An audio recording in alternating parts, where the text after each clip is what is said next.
Welcome back, everybody. I think we're really darked out there. Let's try that. Try that one, maybe? I don't know, I can't tell. All right, welcome back, everybody, to the Floppingcrappie channel. I'm Davis, and this is another video in that How to Find Fish series. It's been such a great response in the comment section of this series, so I thought I actually have two more planned, and then depending on what you viewers request, there might be more videos coming up. But first, two announcements. The first one being myself and 3 other YouTubers are actually going to be fishing a virtual tournament this coming Saturday. The other YouTubers are 3-Pound Crappie Fishing, Hook City, and SK Crappie Catching Adventures. Hook City and SK are from Texas, and 3-Pound Crappie is from Southern Illinois, so it should be fun. I'm going up against some big guns here because I know the Hook City and SK Crappie Catching Adventures, they fish for some pretty big fish down in Texas. And I know Matt from 3-Pound Crappie, I don't know if he's going to fish on Lake of Egypt, which is regarded as one of the top crappie fishing lakes in the entire nation. So I'm going to have my work cut out for me this weekend, but go check those guys out. I'm going to link them below this video. I got more pre-fish videos to come, and then obviously the tournament video it'll probably debut sometime in middle to late September is what I'm gonna guess. Just trying to get the logistics of sharing all the videos and editing. It might take a little bit, but look forward to that. The second announcement, and I'm not sure if I've done it in a video yet or not, but the second announcement is the month of September, I will be posting 1 video every single day. It's a 30-day video challenge that I'm challenging myself.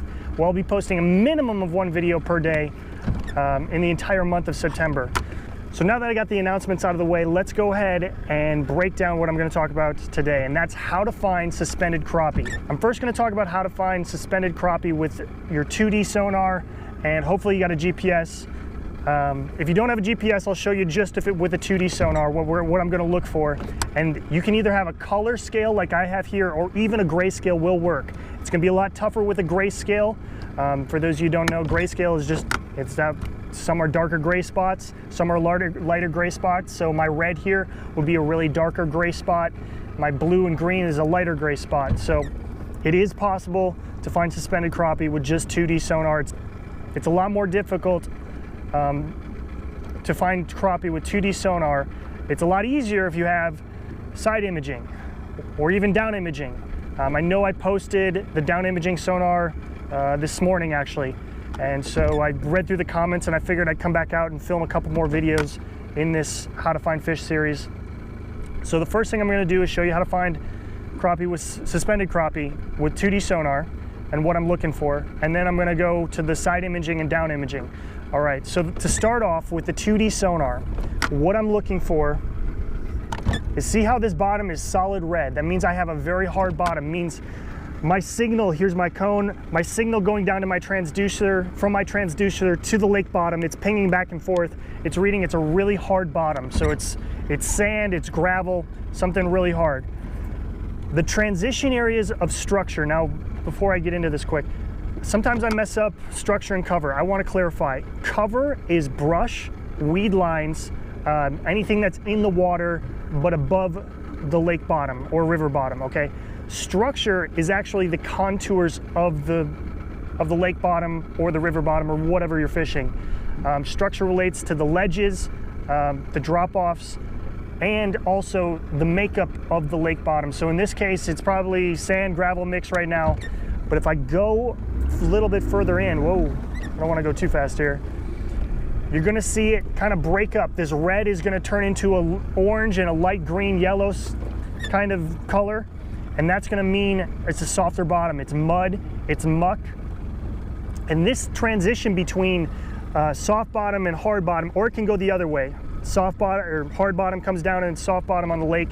This transition, a lot of times, not only crappie, but a lot of fish suspend above it.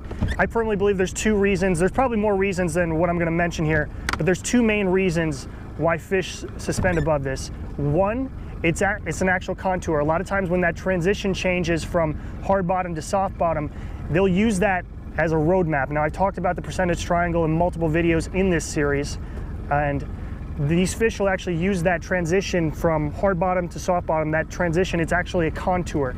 and they'll follow it to go along points and bays and stuff like that. The other reason is a lot of times there's larvae in the soft bottom. So if it's muck, if it's mud, these larvae, a lot of times flies, something like that, nymphs will hatch out of that mud and try to go to the surface, or they'll break out of the mud, try to float up to the surface to get ready to hatch. So that's food for a lot of these fish. And even if it's not food for like a largemouth bass or a walleye or something like that, it is food for bait fish. So your shad, your tulipy, whatever swims in your lake, that's considered bait fish. Bluegill crappie considered bait fish, I guess. So those bait fish will attract larger fish as well. So that is a transition point that you're going to find suspended fish, not only crappie, but a bunch of different species. So I'm going to try to go and find this transition here. Now, it might be a little difficult. Unfortunately, I'm kind of limited to this side of the lake today. We got about 20-mile-an-hour winds, and I know you can't tell it right now because I'm tucked behind the south side of the bay. It's straight line winds out of the south, but about 200 yards out that way, it's about 3.5-foot white caps, and it was definitely a fun ride over here. So hopefully I can find this transition area for you that's in deep enough water, and that's also kind of the key thing. You got to understand where you are in the season. Now, if I'm in the spring season, I'm looking for this transition, it's less than 6 feet of water, because that transition, they might be bedding. They might be creating beds in that less than 6 feet of water. Post-spawn, so for us up north, it's early June. For down south, it might be in May, early May. But post-spawn season, I'm looking 8 to 12 feet, somewhere in that transition, because a lot of times that transition will also have deep weed lines. But right now, we're actually coming towards the end of summer, early fall, basically, getting into September here. And these crappie are still pushed out deep. So 20, 25 feet of water. That's the important thing, is understand what season you're in, and then try to find that transition within that depth range that you believe these crappie are going to be. So these crappie, I know on this lake, are going to be 18 to 25 feet. That's usually where they sit. So I'm going to try to find a transition spot 18 to 25 feet. If I can't find it tucked behind here, I'm going to have to go out into the big water, which is not going to be fun, but we'll see what we can do here. Well, okay. These are a bunch of crappie. I can tell with my down imaging sonar. And it's really tough to see here, but I'll back up. I don't know if I caught it on camera. I turned my cameras off and then I turned it back on. This transition is really, it's really a finite transition. There's not a whole lot of hard bottom, soft bottom. It's pretty tough to see, actually. Okay, it's really tough to see, but if you notice, there's a thick, I've been going in reverse, so this is a thicker red, okay? And as it gets deeper, I can start to see little yellow specks and green specks start showing up as pixels inside that thick red line. This is a really tricky transition right here, but you could definitely see the fish above where it started to go from a really solid red line like I got right here. It's going to start to break up a little bit, and I can start to see some fish above it. I can see these yellow and green pixels start to come inside that red line. I'll show you a different one that's a very clear transition right now. I'm gonna have to go out to bigger water, unfortunately. I didn't want to do that, to be honest with you. But here, okay, I can start to see suspended fish above it. This is a really red line right here, starting to get some yellow, some green specks pixelated into that red line, but there's definitely suspended fish above it, okay? Before I go out there, I'm going to talk to side imaging, and then I'm going to go out to the big part of the lake where I know there's a real solid transition from hard bottom to soft bottom. Really didn't want to do that, but we're going to do it. Okay, so let's just get right into side imaging. All right, side imaging is probably the best tool for finding suspended fish. Now, a lot of times you can still use trying to find that transition from hard bottom to soft bottom, but side imaging is a great tool for it. It's really easy to see them, like right here, some fish on the left. I can see them on my 2D as well. When they're in this black region, it's really easy to see them, but when they're out in the open, it's a little bit tougher. Okay, so let's see if we can find a school. I'm gonna go back over where I was. Now, when I set up my side imaging, I got it set for 70 feet left and right now because I was over some brush piles last time and I really wanted to get a good picture. When you first set up side imaging, I recommend setting it to 105 feet, anywhere between 90 to 105 feet left and right. So I'm gonna set it to 105 feet, okay? Any wider than that, it's gonna try to cram too many pixels, too much information. It's gonna try to grant one pixel to equal too much information. Now here's why side imaging is great. Look at that. I'm gonna go to split screen. Now on my 2D, I barely picked up any fish, but my side imaging, you can see there's a huge school of fish right here, both on the left and right side of my boat. If I go to my down imaging, you can really see them nice and clear. It's a big school of crappie. I don't think they're very big, but it's definitely a big school of fish. So the next thing I always really like to do, and I play around with this quite a bit, is the SI enhance, okay? So I turn my sensitivity up on my side imaging and my contrast up. Sometimes I do turn up my sharpness, okay? It picks out the smaller fish a little better, and if you notice they're a lot brighter on the screen right here. If you're in deeper water, this works really well. If you're in shallow water, I do not recommend turning your sharpness on. It'll just look like a complete cluster, okay? I wouldn't recommend it. But in deeper water, if you're like 15, 16 feet or deeper, I do recommend it. Those look like some big fish right there. Those might be bass. All right, so I'm not gonna go into the complete depth of how to set up a unit for side imaging because I did a separate video on that, which will be linked in the description below. But I did want to talk about marking open water fish, okay? You're gonna need a buoy, either like this or there's smaller ones. They come in different sizes, but you're gonna need a buoy. I'm pretty much right over the top of them, from it looks like. And the reason, oh, that's actually what I also wanted to mention. So the question came up, how do you mark brush piles and how do you mark open water fish? In the comments section to the down imaging sonar video I just did. And I'm gonna talk about open water fish. The brush pile thing is gonna be a separate video, but the open water fish, you're gonna need both 2D sonar, or you're definitely gonna need 2D sonar on, but preferably you're gonna want side imaging or at least down imaging because you wanna be able to see to the left and right of your boat. So I'm gonna talk about quick how to mark these fish.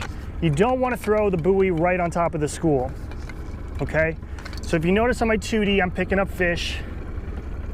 And as soon as I really see them stop to show up on my 2D sonar, that's when I throw this out, okay? I'm not actually gonna throw it out because I don't wanna pick it up. I'm in 20 feet of water. But as soon as I see them really stop to show up on my sonar, so here's a big school right here. I'm getting into a bigger school of fish.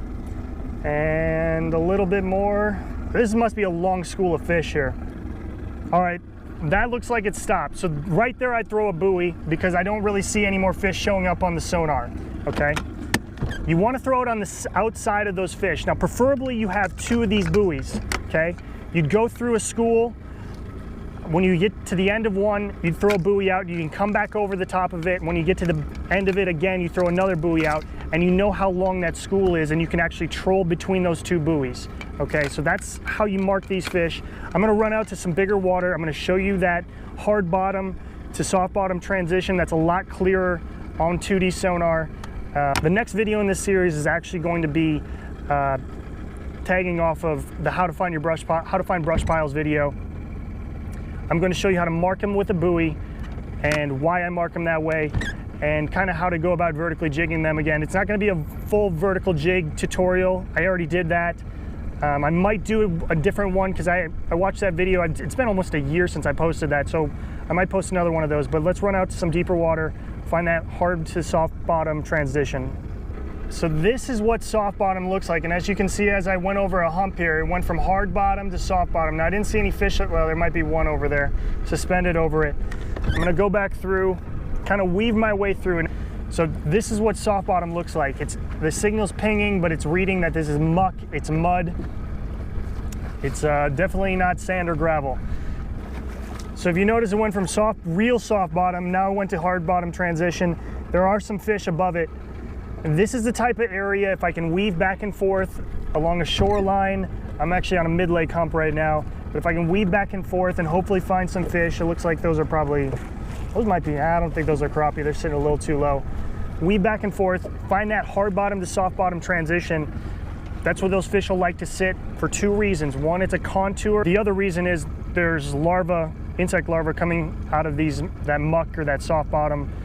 and fish feed on that. Now that's only certain times of year, okay? It's not all times of year that the hatch happens, but it's usually early spring, or for us would be May, something like that.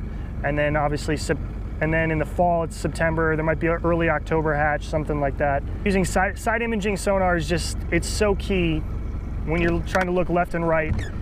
I'll show you here real quick. So I can definitely tell what my hard bottom is and what my soft bottom is off to the left here. There's fish stacked up there, there's fish stacked up there. It's just such a great tool when you're fishing open water, especially open water suspended crappie. Side imaging is almost a must. All right, so hard bottom, I'm gonna get to soft bottom here real quick. Looks like it's softening up. There's a bunch of suspended fish. Let's see what they look like on down imaging. Yep, there's a gigantic school of fish right here. And on the down imaging, you can really see. Now my 2D is definitely there. It's red, hard, it's a solid red, and if you're using a grayscale, it's gonna look solid gray. And now it's a broken up red, yellow, green. And I can definitely tell, look how my down imaging, it's really bright colored yellow, and then it's a dull, this really dull gold. That's that transition from hard bottom to soft bottom. Here's a ton of suspended fish. This is exactly what I look for open water crappie. This is kind of just a recap from a lot of the videos, the 2D sonar video, the down imaging sonar video. I'm just trying to recap and answer some questions in the comment section. If you have questions, post them in the comment section. I do like this series so far. I know you guys all appreciate it. I'm just trying to give some more tips to how to use sonar units to find crappie on brush piles, open water, bunch of different stuff. So please post them in the comment section below if you have any questions at all. Be sure to like and share these videos. The more likes I see on these types of videos, the more I'm encouraged to make more of them. Also, if you're not a subscriber, below the video, down there somewhere, there's a red subscribe button. Click that and be sure to click the bell. The bell's gonna notify you every time I post a video like this. Also, it's gonna notify you coming up in September, all those videos I'm gonna post, at least a minimum of one video per day in the month of September. So I hope you look forward to that. Appreciate you watching. We'll see ya.